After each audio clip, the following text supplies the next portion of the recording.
Truth Seeker and/or its affiliates are not responsible for any strange phenomena that may occur during or after listening to this podcast, which may include the following: heightened senses of awareness, psychic abilities, UFO sightings, alien contact, time loss, out-of-body experiences, ringing in the ears, ESP, lucid dreaming, increased synchronicities, astral projection, telepathy, stronger intuition, levitation, miraculous healings, and/or remote viewing.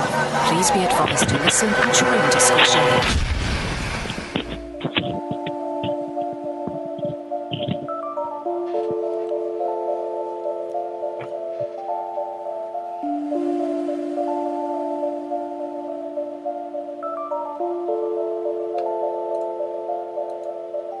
Won't you come and take me away? I just wanna be with you. Won't you come and take me away? To a place to walk on troubled seas, faith to stand when I don't believe. I just wanna be with you. Won't you come and take me away? I just wanna be with you. Won't you come? You are now locked into the Truth Seeker podcast. Gargoyles! Psychics! Everything's ungodly! Dark Savage! Streaming live at truthseeker.com. She's not a Christian! Give it up, y'all. Your portal to the paranormal, esoteric, and all things spiritual. She's tampering in dark sided stuff! And now, your host, Truth Seeker. Yo, what's up, ladies and gentlemen? I'm your host, Truth Seeker. We're back with another exciting episode of the Truth Seeker podcast. I want to say peace and blessings to everyone who's watching this live, everyone hanging out with us in the chat rooms right now over on YouTube. You guys are awesome. So tonight's show, I've been looking forward to it for a while. We've been trying to make this happen for a couple months now. Good friend of mine who, when I first got back into podcasting, this is like, I want to say 2012, 2013, the first show that I did on my podcast, it was entitled The Awakening Podcast. The first guest that I had was Danny Wilten. And so he joined me for the first episode. And it's been several years now. So when it comes to research, when it's come to the topic matter that we're going to be discussing tonight, he's dug a lot deeper. First of all, it was deep to begin with, and some of the information and knowledge that he was bringing to the table. And now so much has happened. Some of the stuff, I've been so behind these past couple of years doing research, man. Some of the stuff's way over my head now. Someone who was, a person that everybody looked up to as far as knowledge and research and understanding. And these last couple of years, man, I've been just trying to interpret what I've already learned and put it into proper perspective. Then I go back and check on some of these other guys, Danny Wilten being one, and some of the knowledge is way over my head. So that's why we have him on tonight to go into some of this information about Orion's Nebula, which is something near and dear to my heart, and some of the other stuff he's into. But before we go into that, before we bring the guests on, I want to say a huge thank you to everyone who is supporting via Patreon, because without you guys, this show wouldn't exist. You guys are what helps me make this stuff happen. So everybody who is a partner over at patreon.com/truthseeker, huge thank you from the bottom of my heart. We have a new patron who just joined the team, and this is Lionel Anderson. Lionel Anderson, the UFO contactee, my good friend. I'm actually going to be on his podcast tomorrow morning. So he has a show. I'm going to be interviewed on that tomorrow morning. So if you guys want to stick around for that, I'll be sharing the links. So patreon.com/truthseeker, you get access to all of my music, my entire collection of work. You get access to songs that aren't even out yet, so you're privileged to that. Podcasts that we haven't released that aren't public, you guys get instant access to that, and a whole bunch of other cool stuff, as you guys can see there. And so immediately following this episode, we're going to do a patron-only hangout. So those of you who are watching who are patrons, be checking your email. So as soon as this episode is over, you guys will get a private link to come on and hang out and talk about whatever. So head on over to patreon.com/truthseeker and support for any level of giving. And you guys can come on the team and be a part of what we're building. Thank you guys so much, everybody. So without further ado, my good friend, Daniel Wilten. Daniel, welcome to the show. How's it going, man? How you doing? Okay. I'm well, brother. And that's kind of an inside joke for those of you who don't know. But I had a parody channel where it was a guy named Brother Wayne, and I'm bringing Brother Wayne back. But it was a parody where I would just troll researchers and stuff like that, because we've all seen the exposed videos, especially Danny Wilton. Right. Danny Wilton has seen his fair share, and he's done his fair share, right? So. I just don't sit tight. I fight back sometimes. Yeah, I know, right? So I had a parody channel where I would just kind of lash out at people, and it was just done as a parody, as we see people like the Vigilant Christian, who is somebody that I think everybody knows far as making videos to expose people. So it was kind of a parody of an older version of him, maybe him when he's 65 years old. And so he goes around calling everything demonic and trolling and stuff. So he was the inspiration for that. But I did a video on Danny, and I commented on his video and posted the link. Danny checked it out, the video of Brother Wayne exposing him, and he shared it not knowing that it was me trolling. And it was just funny to read the comments and all that good stuff, man. I thought it was hilarious. It was, man. I was kind of depressed, man, when my channel got deleted, because I had so much comedy gold on there, man, and bringing smiles to people's face. I didn't, man. You didn't save all that? I didn't. Oh, man. I didn't, man. Old Daniel Wilton. Daniel is a guy named Daniel Wilton on YouTube, and what he does is he calls everything evil. He calls evil good and good evil. The Word of God tells you not to follow such people. I'm bringing them back. I tell you what, man. I've had my fair share of that stuff. I'll tell you. I know, man. There's just it seems like as soon as you get into studying stuff like this. For people who don't know, I guess, if you share any of it with anybody, the next thing you know is, you're being called Satan worshiper and all kinds of stuff. And at first it kind of bothers you. You're like, what the hell is going on? Why are people calling me this for studying this stuff, right?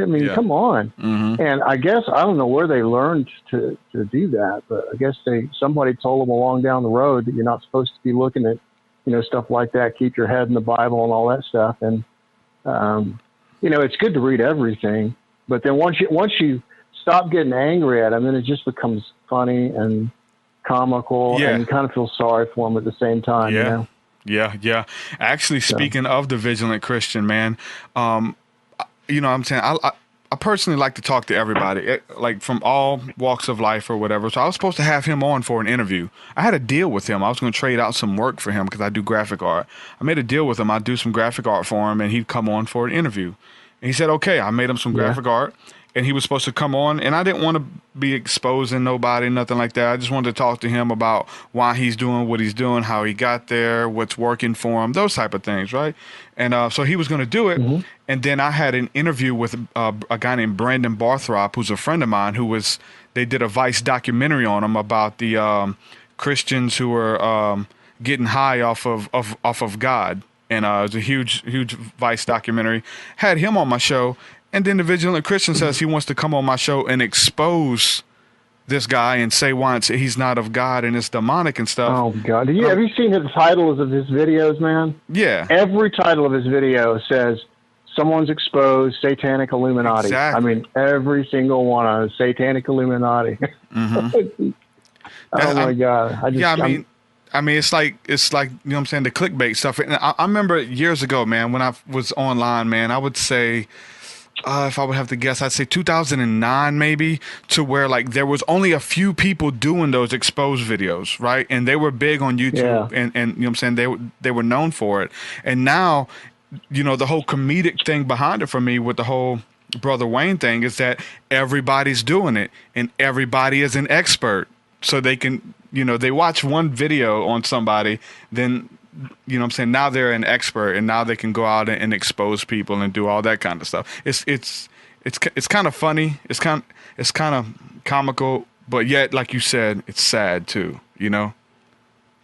Yeah, and so what happens basically is that, and I don't know whether some of these people are paid or what the deal is, but if you're a real researcher and you get into your research and then somebody does something like that, Next thing you know, you hear about it. And it's, so it's okay to respond maybe once or twice and stuff like that, or maybe once in a great while, because if you never respond when someone or when people do that kind of stuff, it just makes you look like you're guilty, because it makes you look like all these people are accusing you and you're not saying anything back. So there's obviously something going on. If you were like a public figure and really large, it would make a difference, right? But Yeah. when you're smaller and you got these other people trying to do that, if you never stick up for yourself, then what ends up happening is it makes it look like you're guilty. So you got to stick up for yourself once in a while. The problem is that if you do it too much, then it distracts you from your research, right? Then you spend all your time trying to fight these people instead of doing what you wanted to do to begin with, which is research this stuff, right? So there's a fine balance between all that kind of stuff. And the way I look at it is, I make my point. If somebody keeps harassing me, I'll make one video, make my point, and then I'll leave it alone. But I think they're kind of, what I'm saying, trying to punch up to get the attention of the researchers or of the people. So they say, you can get 1,000 positive comments all day, and those comments are near and dear to our hearts. They help us. They motivate us to keep going. It's like a pat on the back. But that one comment, oh, Danny Wilton's a fake, blah, blah, blah, blah, blah, all this stuff, for some reason, it sticks out to you. And so that those people know that if they dig and they dig hard enough, they can get us to respond. So early on, it was, for me, was like thinking that I was, I guess, on the offense by being quiet and not responding, because they're just begging for my attention and the attention on the platform that we've built. Like, they want on your platform. Right. They think that they should have your platform and you shouldn't have it because you don't deserve it because your research is flawed or this and that. So they want to come on your platform and tell all of your followers, all the people who back your work, this is where you're wrong. This is where you're wrong. And it's a real complex game. It's like a chess game, right? I mean, when you choose a time to respond, it's also good that when you're responding, you're really not responding to just that person. What you're trying to do is basically put something out that is teaching everybody something at the same time. So, like, whatever it may be, like, I remember I got bombarded with all these flat Earth people for a while. Okay, I don't know where they came from, like out of the woodworks, just coming at me, and so I eventually had to put all my YouTube videos on approve for the comments, because I was getting so many of these damn things. Yeah. So finally, after so many of them, I said, I'm going to have to make a couple videos that show people where I stand on this crap, because then all these people on Facebook and everything, so what do you think about this? Because nobody wants to research anything themselves. They just want to ask you what you're doing, right? That's what they do in church too, man. What does the pastor say about it? That's what he says. That's what I believe.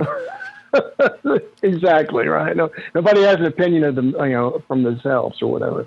And that actually is pretty much the same everywhere. Most people's opinions don't come from themselves. Mm-hmm. They usually come from a university or a teacher or some other person. But very, very few people have sat down and actually looked at things themselves. Yep. That's the weird thing, man, because I got hit with the flat Earth thing as well, and I've said it before. I'll say it again, and I think it's the funny thing was the last 2 times I was supposed to have you on the show, not for any particular reason, but I was supposed to have Santos either right before you or after you. Both times we tried to make something happen, and I had Santos on the night before last, and he went into flat Earth or whatever, and the reason I stayed away from flat Earth is because and I told Santos this, the reason I stayed away from it is because I seen what it did to Santos and his following. Like, somebody who's research a lot of people looked up to, syncretism, astrology, everything he was doing, and then he jumped ship with flat Earth, and he kind of became the laughing stock of that community. And I'm like, well, I bet he started going around calling everybody demon worshippers, and why did he do that? Called me I don't know. He called them demon worshippers and everything. He used to call me, what is it? Okay, so the feud... masturbator par excellence. I've seen that. What is it? Cartoon. It just cracks me up. I mean, where does he come up with this shit, Yeah, but like... it's crazy. Did he start that or did you? Because I'm not following. I've just seen little pieces here and some of the stuff you've done. But who I've took always had the a first problem. jab? Well, I've always had a problem with Santos because of this has probably gone on for a long, long time. Mm-hmm. So we have a history, and the history goes all the way back to when Dee and I used to do the radio show, and then so we were, I was kind of new to it all and everything like that. But I'm also a systems analyst. Okay, so in my real life, what do? I analyze stuff. I develop software. So I'm always analyzing things to the detail. And if something doesn't make sense, I recognize it pretty quick. So the first thing when I noticed is that when I was looking at all this kind of stuff, because I approached this whole Orion Nebula standpoint from not something that was pie in the sky, some kind of crap like that. I was approaching it like an analyst. I actually saw something I could analyze and I could prove, right? Mm-hmm. But when I heard him started doing this wordplay crap, and then I noticed that this other guy, what's his name? Cullen? Real popular guy. Huh? No, he's a real popular guy. That's one of Santos' mentors. I forget what his name is. Jordan Maxwell? Yeah. No? Yes. Jordan? No, yeah, I think that is him. Okay. Anyways, they started doing that damn wordplay, and so I started looking up on YouTube other people that had done the same kind of stuff. And then I started reading about it. I was like, well, this is all bullshit. What the hell's going on here? I started reading all that stuff, and I found out it's a form of psychological mind control, because they start using words that sound the same, and they pair them with others, and it disconnects the association inside of your brain of what one thing means to another. Like so that way when people who are religious people, when you say the Son of God, now they think, oh, you're talking about the sun in the sky. Exactly. Right? But you're not, because the sun, the way that sun mean, or what it means actually, and what it was written like in Hebrew are two different things. And then when you start digging into all of that, so you have to kind of dig, right? But most people don't dig, so they just get wowed by these things that sound the same. Mm-hmm. And so these people just make up all kinds of crap. Yeah. So him and this Truth Heresy guy and a few others. And but I think on the flat Earth, when I heard Santos was into the flat Earth, I think I made a quick video about it, and it wasn't too much longer after that. Where who's the guy that does the Matrix videos? You know who does that? I'm not sure right off. He's really a good guy. You're probably talking about Jordan Maxwell, right? Yeah, I'm not talking about him. I'm talking about the other guy. He wears glasses. He said he was one of Manly P. Hall's best friends. Yeah, that's Jordan Maxwell. Yeah, I'm not talking about that. With Santos, yeah, but I'm not talking about him. I'm talking about somebody else. But anyways, so I made a video saying, Santos is now looking at the whole flat Earth thing, and it wasn't after that. Too much longer after that, he started making all these videos and going online about me being a demon worshiper and everything like that. So I started capturing a little bit of his stuff, and I was like, this guy's gone nutball. I don't know what they did to him, but he's gone nuts. And anyways, so it was just something for a little bit, and then I realized he's totally lost it, so I just let it all go. Yeah.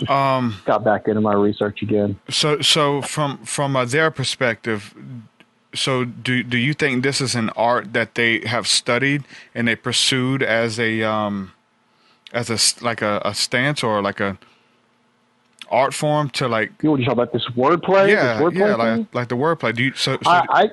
I mean, is it just kind of blatantly obvious, or is it something that they studied? Like this is an easy way to kind of, you know what I'm saying, break down somebody's belief system. I think it is. I think it is. In that sense, I think they studied it enough to realize what they can get away with. Mm-hmm. But I definitely know that they're not doing it thinking they really believe it. Okay, so what about the Maritime Admiralty Law? Have you heard their discourses on that?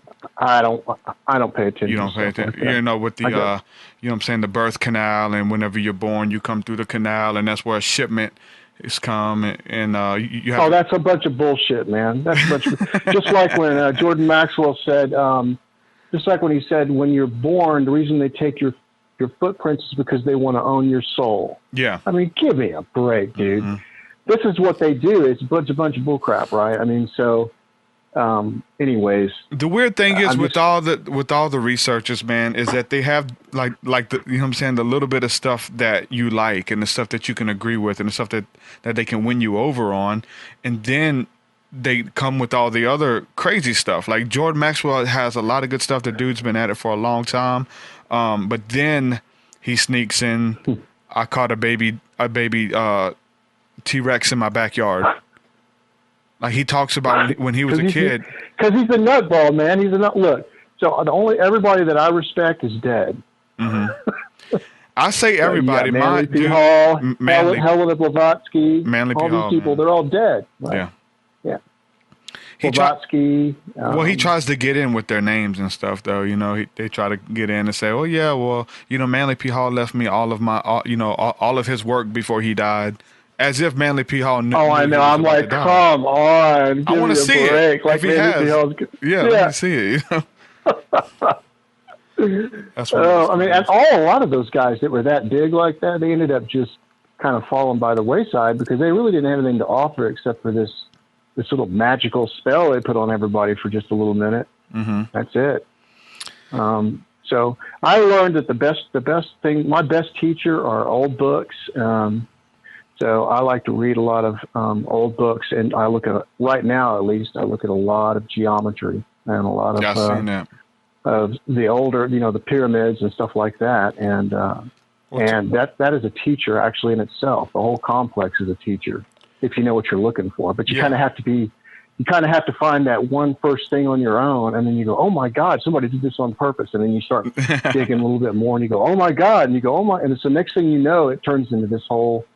It turns into some huge thing, and so now I'm doing all kinds of research on just the different ratios of the pyramid and PIDs and geometry and all kinds of stuff like that. So, well, you know, talking about the pyramids, we understand that they're lined up with the 3 stars of Orion's belt, and I think the work that led me to you was the Horsehead Nebula being in the paintings from who was it? Was it Da Vinci? It's the Orion Nebula, actually.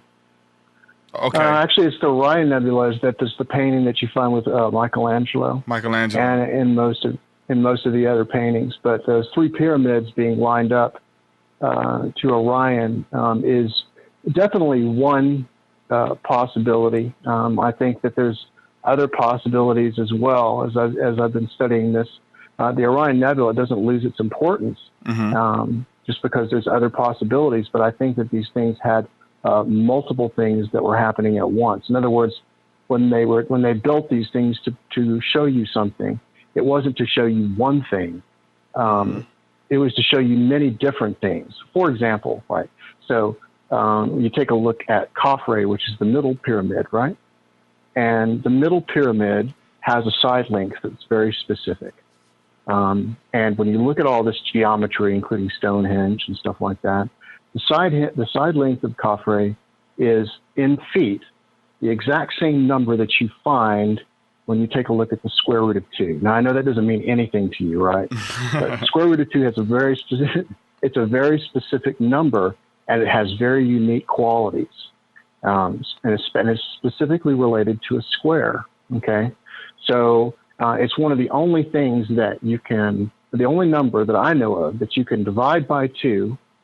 So if you take the square root of 2 and you divide it by 2, you get side length of Khafre, which is, the 707.1067 feet, right?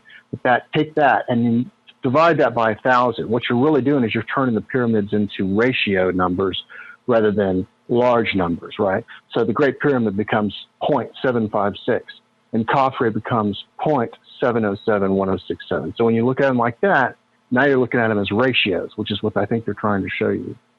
So it's the only number that so if you were to put a circle around that pyramid, if you're looking at it from above, and that circle, you put it around that pyramid, and the circle touches each corner of the pyramid.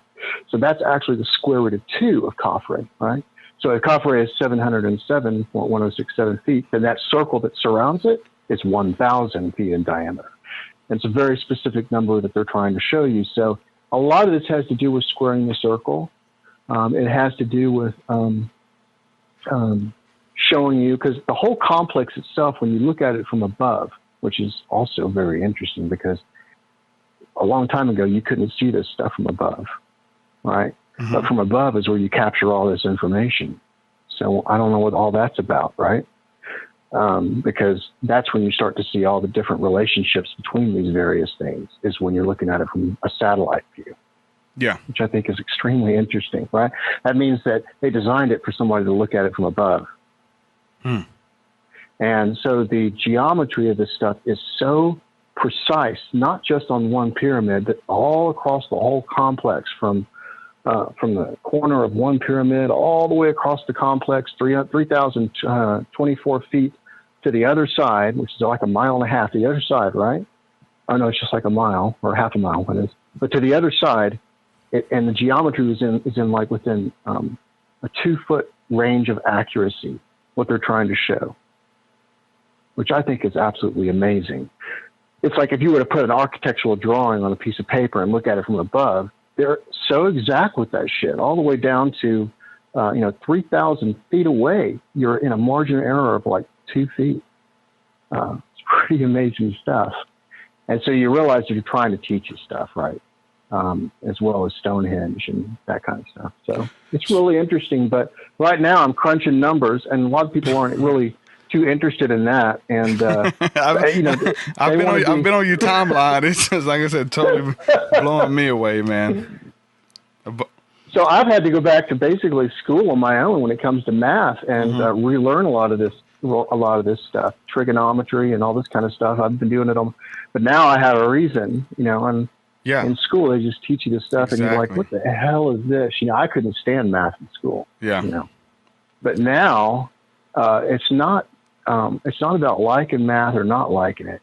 It's like getting surprised with all these neat little things you start finding out if you know how to plug these certain things in a certain way, and it just becomes a tool, right, to figure out some huge puzzle. And I love it. But and then I've got my tool that I use here, which is this Inkscape. I don't know what I would do without Inkscape.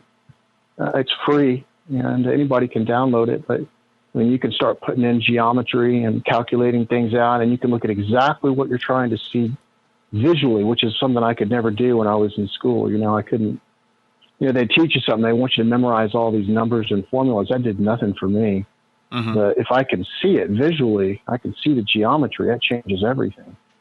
So, well, I seen some of the work you were doing and showing, almost like I think it was a picture of Stonehenge, and it was like if you was to lay Metatron's cube right on top of it, it fits perfectly with all the points that are in Stonehenge, and even some of the things that are set up around it, some of the other things, right? So are they trying to, I don't know if that's how they build it, just using geometry, or are they trying to show us that there's power embedded within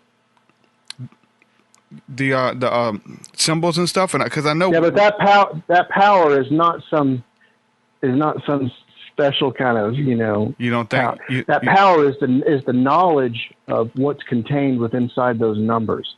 For example, why would they make Stonehenge 360 feet in diameter?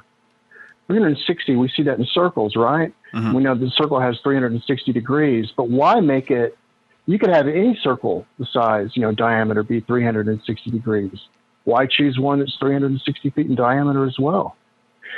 So when you start looking into that and you look at the size of these things that are inside of it, and you realize that the size of the things that are inside of it, things like 72 feet in diameter, 108 feet in diameter, things like that, and you start looking at those, you realize those are also angles. Those are angles of things of like stars, that stars have angle, or 5-pointed stars have angles of 36 and 144 degrees and stuff like that. So not only are they using the size, but they're also using the distance. And then you realize after a while that all these angles and stuff like that in these circles, the way that geometry works within itself, there's something special about the numbers, how you get from one to another. And that's kind of what you see. And that's the way kind of the universe is. I think that's what they were teaching and what they were probably also learning at the same time when they were doing that kind of stuff. They were testing things and trying to see if they were right about certain things. And I think the people that did the pyramids already figured all of it out. Mm-hmm. So do you believe that, kind of like the feng shui and the way that we have things set up, it helps for the energy to kind of move and shift, in a space? Is that what Stonehenge is for, and the pyramid set up so energy can move and be conducted? And whether it was like, you know what I'm saying? No, I don't think so. So you don't think they were into that at all? It was just how they were building their structures, or what? I'm not saying that they were into that kind of stuff, but I don't think that they were into it just because of something magical. It's because they knew something, right? Mm-hmm. They knew something that made sense. It wasn't just because you place things a certain way and, lights come on everywhere and you see angels flying. It's not like that, right? It's like science is what it is. But it's the kind of science that we're not allowed to or are steered away from nowadays. And which is one of the reasons why I'm doing research behind this stuff, is because I've learned a lot of things that people have been taught that are wrong. Mm-hmm. And lately, I think this whole thing around pi, I think, is wrong. And the more I discover, and the more these pyramids and what they're showing me, the more I know that it's correct, that it's wrong what they're showing us with all that. So. And then I started looking for how they're deriving pi and all that kind of stuff, and I realized how they got the numbers over the years. But if you go and try and look for that online and look for something in detail on how they just derive it, it's ridiculously complex and it doesn't make sense. And especially when you start taking a look at it in association with some of these ancient megaliths, you realize that these guys knew something that we've lost. And that's the reason why you see a lot of the old stuff like that. You see things that look like high technology that no longer exists. We're all baffled about how they did this, that, and the other, but that's as far as it goes, because nobody wants to admit that they were smarter than we are in a lot of ways. It would hurt our ego too much, I guess. Yeah. So as far as like aligning with the stars, I mean, I know that, the ancients definitely venerated the stars, and they, tried to line up things with there, and they, believed in, I think if we look at the ancient writings, even with the Bible, just looking at it about astrology and symbology and stuff like that, what do you think the secret to Orion is? Like, what do you think it is? Do you think it is a stargate? Do you think it's a portal? I mean, what do you think is so special about Orion that the ancients knew that they hid it in all of their stuff? Or is it the geometry that was sacred to them, that's what they were hiding and everything? That sounds like what you're getting at now. Well, what I'm doing right now is I am trying to go over in detail some of the stuff that I didn't do when I wasn't using a lot of the math and geometry and stuff like that I'm using now. And I know that the two connect, but I have to get into more detail on this before I can make the other connect. There's what you're asking for is extremely difficult to describe because it touches in areas that nobody has ever really thought of. And so therefore, to explain it, it's like trying to explain the color blue to a blind person. How do you do that? Mm-hmm. And and I've spoken to a couple of master Kabbalists about this as well. But there is this old saying, and you find it in the Emerald Tablet, not tablets, which everybody keeps bringing up all the time because there's only one. There's only one Emerald Tablet.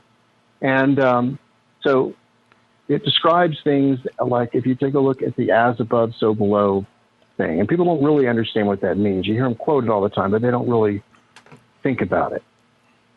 As above, so below has something to do with the way things are constructed in the universe, both physically and mentally. I'm not talking about just physically. So for example, say you take your body and you were to magnify it 1 million times, right? To where now your body doesn't look like your body, but it looks like a whole different universe containing other things, right? But you would find that there would be a similarity between your body or this universe that we're in versus the universe that exists inside of your body after magnifying it by 1 million times. There's some kind of a correlation or a similarity there. There's also a correlation and a similarity in the way that thought transpires. And this gets into Plato's archetypes and things like that, the world of forms. There's this world that exists that has the perfect whatever of everything. And so when we kind of think about things like the Orion Nebula, and if you look at all of the ancient Hindu texts and stuff like that, as it describes kind of the descent. So think about this for a second. So everything has to come from one thing, and that includes everything. That includes, like, even the Christians, they say, oh, no, well, Satan can't come from... No, that's not true. That's kind of what the tetractys is. That thing looks like 10 little dots, right? Yeah. Well, that top dot represents everything in unity. It represents the starting point, everything, right? And that unity starts branching out, and it starts branching into polarity, and then just like a tree, how a tree grows, right? And it starts from one point, it grows out, and now it's everything. It's the whole universe. So it actually becomes everything. But everything is also it at the same time. It's just that everything is not aware of everything else. One branch is not aware of another branch, right? Yeah. And they're not aware of the branches until they kind of come together at a higher level, and then all of a sudden they realize that they were all just one branch, right? The flower of life. And it's kind of the way the universe is. So the way it describes it in these ancient texts are things move from a point of invisibility. And when I say invisibility, it would kind of almost mean something that's spiritual. When I say spiritual, I don't mean the same thing that you would think of when you're thinking about the Bible. Spiritual is the spirit world or whatever is kind of the world that exists before the physical world. So for example, if you want to create something in life, you don't just sit down and create it without something going through your head first, right? Yeah. So you have to think about what it is you want to do, and then that turns into analysis, which means the motion that happens. And then that motion turns into you using your physical body to create whatever you want to create in the physical world. But it didn't start in the physical world. It started in your thought process. And so the universe, according to these guys, exists the same way. So the Orion Nebula exists as a point of creation where the invisible or spiritual breaks into the physical. Okay? Yeah. And it's very possible that it represents the starting point of our branch of the universe. So we're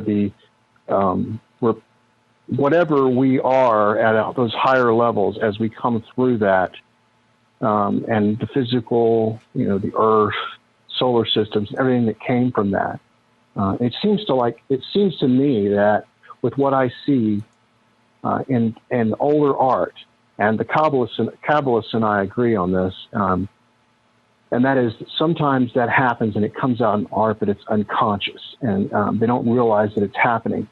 And this has to do with some stuff from the other philosopher, Carl Jung, which talks about the collective unconscious, which has to do with these archetypes and things like that, that it's embedded in everybody, but they're just not aware of it.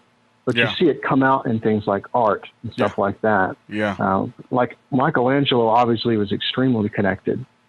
He painted it in such detail. I could zoom in on it graphically with measurements, and I could show bits and pieces all over his painting of that creation of Adam, how it was indeed. I mean, I was even looking for software that would do it for me, that would show it to me, because people just, they're like, no, that can't be possible. That's as far as they go. They don't want to think about it anymore. But and that's fine. I don't expect these people to be able to do that. But the people that will do it are the ones that matter, and that's all that matters to me. So yeah. kind of going above and beyond of just, like I said, taking somebody's word for it, somebody that's actually doing the research and taking it to a whole nother level of what you're doing and kind of tying some of the points together, man. I know pi and some of the and some of the different geometry is something near and dear to many of the people who are high levels of Freemasonry when we're talking about pi and talking about this complex geometry as well. So if this is what people, like, you know what I'm saying, people are looking for it, but you got to dig, and so you're actually digging and doing the work, man. I wonder. I'm digging, and I'm not. I really don't care what they're doing either, right? So yeah, but are you whatever they're doing is great. Are you in touch with any Masons? Have you had anybody who is open to talk to you to kind of roll some of this work and ideas off of you, or are you just kind of doing it by yourself and just kind of go? I have some Freemason friends, but from what I've been told, I know more than them. And this is what I've been told. I have no idea whether this is true or not, but they've told me that I know more than about 90 to 95% of it. I'm sure there's just a very few at the very top. Yeah, who know. But most of them that get into Freemasonry. Yeah. Yeah, most of them that get in there, they just care about camaraderie, badges, and that. stuff like that. It's only a very few. I've got some friends who joined thinking that they were going to get into the deep mysteries and knowledge, and it's not what they expected. It's kind of insane. No. But yeah, we got some phone calls here. If anybody would like to call in and ask Danny a question or add to the conversation, you can do so. The number is scrolling across the top of the screen. It's also in all of the descriptions of the video, everywhere it's listed. So give us a call, and it'll show me that you're in queue, and we'll take your questions and comments for Danny Wilten. So we'll go to the first caller. I believe this is Donaldson. What's going on, brother? Hey, what's up? That's amazing timing you have there, sir. With what? Because amazing what? Well, I mean, Joe, just good timing. With I was having a discussion with two people about rock climbing, and then I came right back to the call, and as I came back, I was being unmuted. So that was some interesting timing. Yeah, that's how it works. Brother. I want you if you want to talk about synchronicity, right? Then that's probably giving emphasis and support to the underlying theme of the call. I really have been moving and shaking, as you would be too, if you were recognizing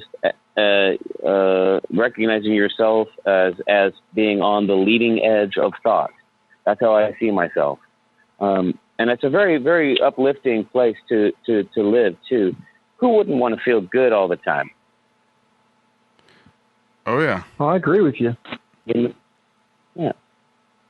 Mm-hmm. Is there a question that you have? What's that? Do you have a question or a comment for Danny Wilten about any of this work we're talking about? Well, I barely, to be honest with you, barely chimed in. And then as I chimed in, I was paying attention, then I got distracted. Some people were climbing up the side of a building, and it was like a rock climbing adventure, and I had to administer first aid. So, oh wow, I was. Oh, so you kind of been distracted, huh? Yeah, just for a moment. Yeah. So what? I mean, if I could get one sentence to describe the theme of the call, and I'll ask a question based on that one sentence.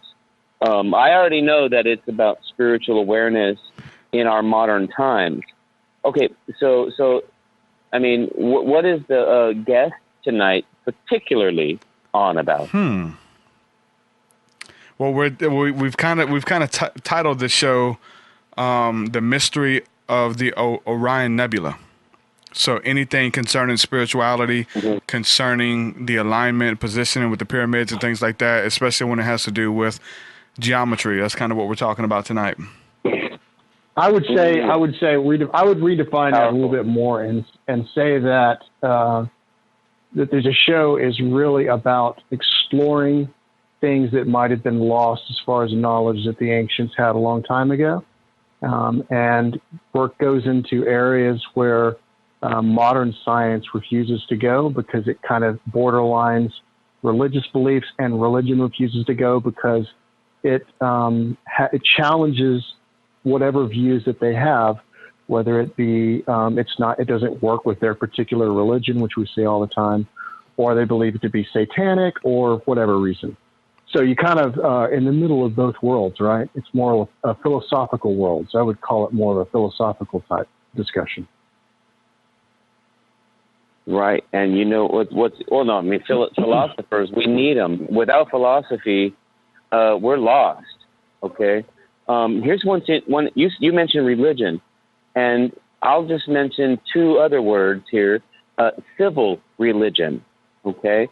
And about, I'd say probably 7 to almost 8 years ago, I had an awakening moment where I saw a connection between the spirituality and the law, the legal profession. Okay, and that this here's a sentence from an article, the Law Review, Fordham Law Review. Okay, it's 68407 Fordham Law Review. It says, ultimately, the balance one strikes between judge and jury may depend upon whether one thinks of law as social engineering or a civil religion. And there's other areas that I could sit here and touch on as well that would highlight the point here undertaken, and not to the detriment of the group, but actually to the benefit. Okay, simply because everyone has their individual talents. And as we actually come to terms with who we are, right, those talents become extremely emphasized. You especially if there's a process that you follow, of a natural process of releasing from the attachment to things. Okay, so what does that mean? The attachment to things. Well, it's a mental release. Why is it not okay to be attached to something good? Well, hear me out. I think you might get I'm not saying it's not okay for that. What I am saying, though, is that being bound by ideas about ourselves that may be misleading can be detrimental to our authentic desire. Sometimes who gets to decide what that is, though? Exactly, you do. Well, then it's all subjective, right? So I mean, you can recommend that, but everyone's still going to have their own point of view about themselves. So you really haven't gotten anywhere.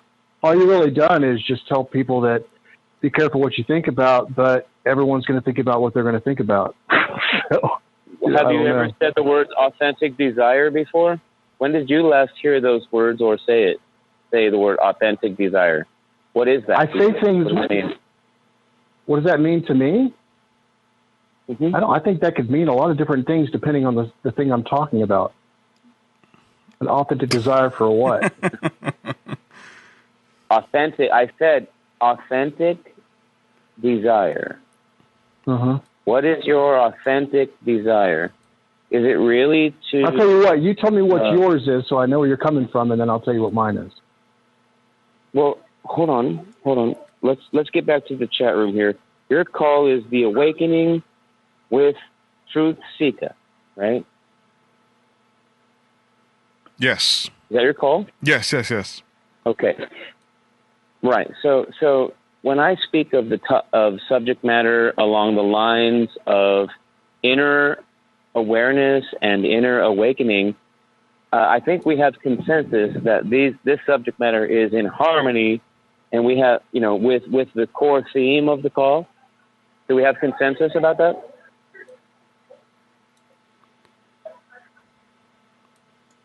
What do you think, Derek? I don't know. We'll have to come back to you, Donaldson.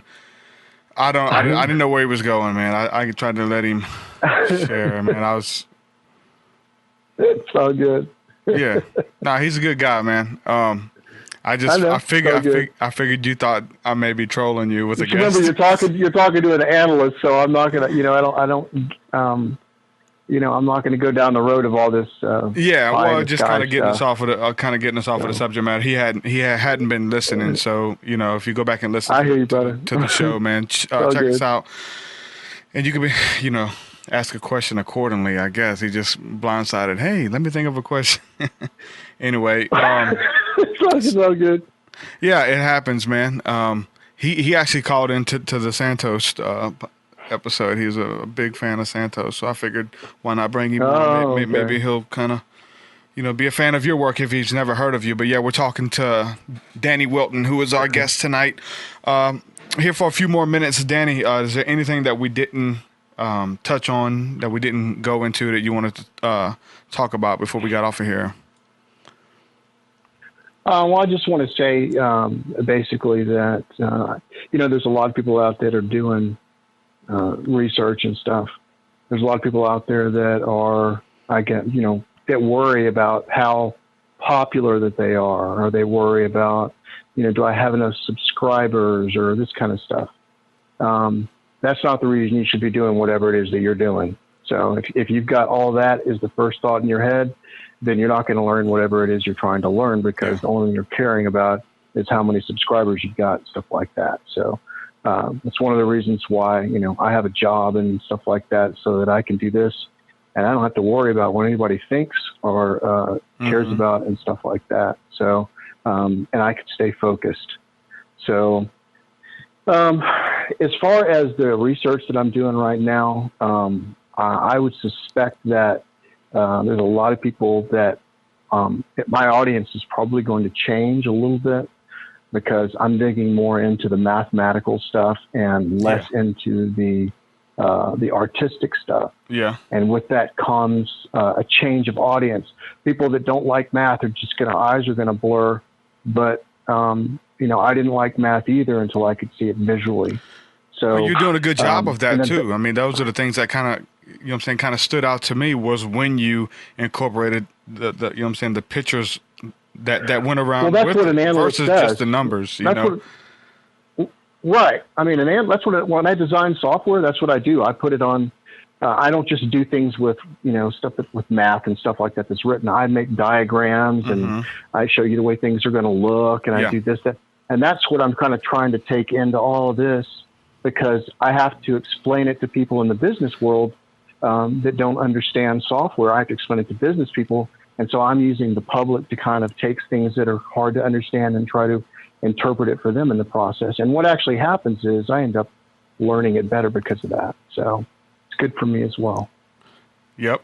It's peering into a whole nother level. I think you're taking it deeper than a lot of people are willing to go. And then, like you said, you're able to kind of follow the research and not really care who stays or who follows or who's for it. Those people come and go as they will, and wherever your heart leads you, wherever the information leads you, and obviously that's where it's led you, and you're coming out with some good interpretations from it and some really deep information. And like I said, keep doing the diagram stuff too with it, because that's what keeps the people like me. When I get people on here, man, especially with you, that stuff's over my head, right? So we try to get on here and we try to break it down in a way that, the average layperson can understand it. I've had a lot of biblical scholars. I can explain more with one picture. I can explain more with one picture than I could sit here for an hour or two trying to talk about it on the phone. Let me tell you. No, yeah. Like just with one die. If I had to describe some of this geometry stuff that I'm doing, you couldn't do it over on the phone. Could you imagine how hard that would be? Yeah. So that's the reason I like to use a lot of diagrams. It works, man. It works having that. Like you said, just doing the math and them just telling you how to do it, and then doing the numbers and crunching the numbers versus having, this picture or this visualization of it that almost encouraged you to stay tuned, because most people are visual learners. They have to see it in front of them, or and so with you, I do. I can't. I have to see it myself. I'm the same way. Yeah, I mean, it kind of helps for me, because I have a good imagination. When somebody's explaining something, I can kind of see it, but it helps so much when you have a frame of reference as well. So when you're presenting that with your work, we got another call. Before we hang off of here, I'll go ahead and jump to this All right. next call. This is Clarissa. Hey, Clarissa, you got a question for Danny? Clarissa C.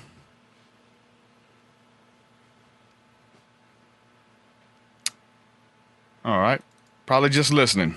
A lot of people call up and listen, and you put them on. I didn't know there was a chat room.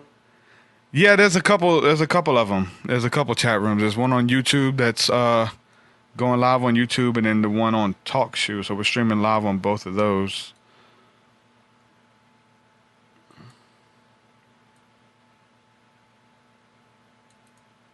So are you still there, Danny? Prizes, right? You start seeing these same numbers popping up all the time, and then you start seeing how the same numbers pop up in Giza complex and stuff like that. And there are all these little surprises, you know, and that's kind of what keeps me going. If I didn't get any of those, I probably would put it down, but I'm always getting these little surprises all the time. And it's forced me to go back and learn how to do some things, but whatever it is I'm learning how to do, what I didn't remember how to do in math is sticking this time because now I have a reason. So, but anyways, I'm loving what I'm doing right now, and I appreciate you having me on the show. Yeah, man, I'm reading in the comment section. Somebody was saying to mute the guy who called in, that he calls into a lot of shows just trolling. Couldn't tell. I couldn't tell whenever I had Santos on, he was up to speed with Santos's work, so I don't know if he's a troll or not. So I didn't understand it. So. Well, I don't know. I just wanted to keep the conversation on the phone. You have to. Useful for people, you know, that are that are listening and everything. And he was going off on some weird tangent. I just had no idea what he was talking about. So I had to call him on some of it. That's all. Yeah. No big deal. Who knows? We might never find out. So anyway, Danny, I appreciate you coming on finally to hang out with me for a little while, man. Talk about it, catch up. It's always fun. Maybe Brother Wayne will do another video on you, bro. Who knows?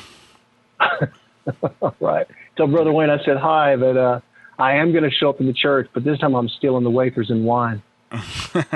That's what's up, brother. All right, man. You have a good night, bro. Thanks for hanging out. All right, brother. Take care. All right. Peace, peace.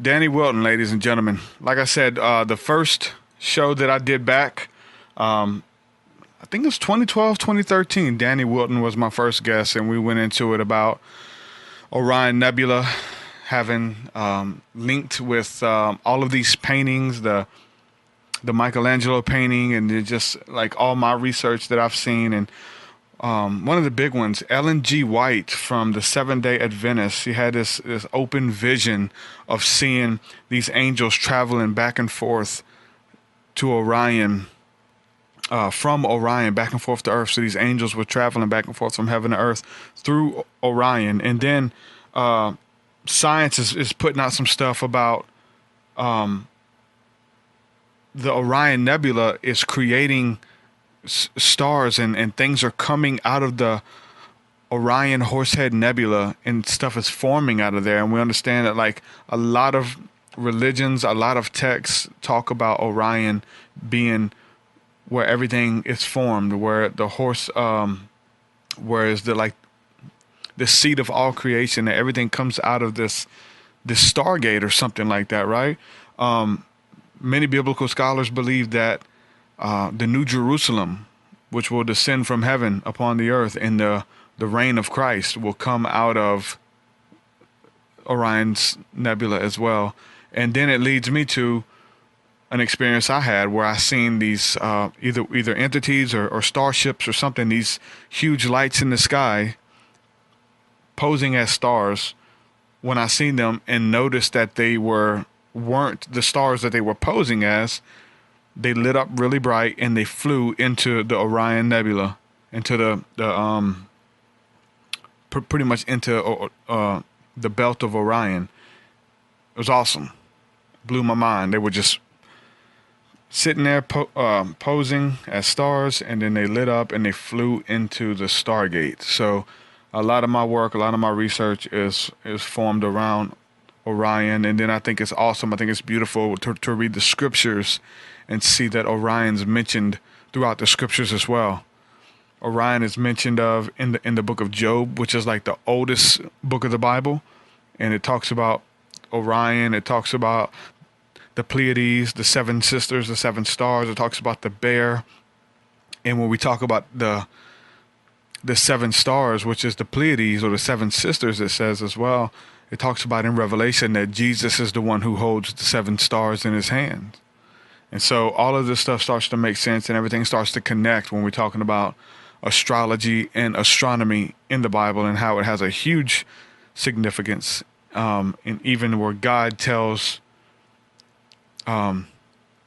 his people to follow the signs in the heavens, and Jesus says to continue to watch the skies, and the word skies is the same word as heaven. So all of this stuff just starts to connect when we do the proper research, whether we're reading it from a Christian perspective or you know what I'm saying? All the other holy books talk about this stuff, man. It's crazy. It's old. Like Job is the oldest book in the scriptures that's given reference and naming Orion, the Orion Stargate. It's deep, man. So anyway, this is the end of the show, and I just want to let you guys know that if you all want to join the hangout, that we're doing the first Patreon hangout after this episode. Check your email, and if you're not a member yet, go to patreon.com/truthseeker. Sign up at any level, and as soon as you sign up, I will send the email out where you guys can join the chat, and we can hang out for a little bit, talk about whatever you guys want to talk about. Just hang out, do whatever you guys want. So we'll be available here after the show for about an hour or so. So head on over to patreon.com/truthseeker, and like I said, you also get rewards and all kind of stuff. So much higher than mine. So much higher than mine. So much deeper than mine. So much deeper than mine. Well, that does it for this episode, folks. To hear more episodes of the Truth Seeker podcast, head over to truthseeker.com. And if you're wanting to support the show and get rewards, go to our Patreon page at patreon.com/truthseeker.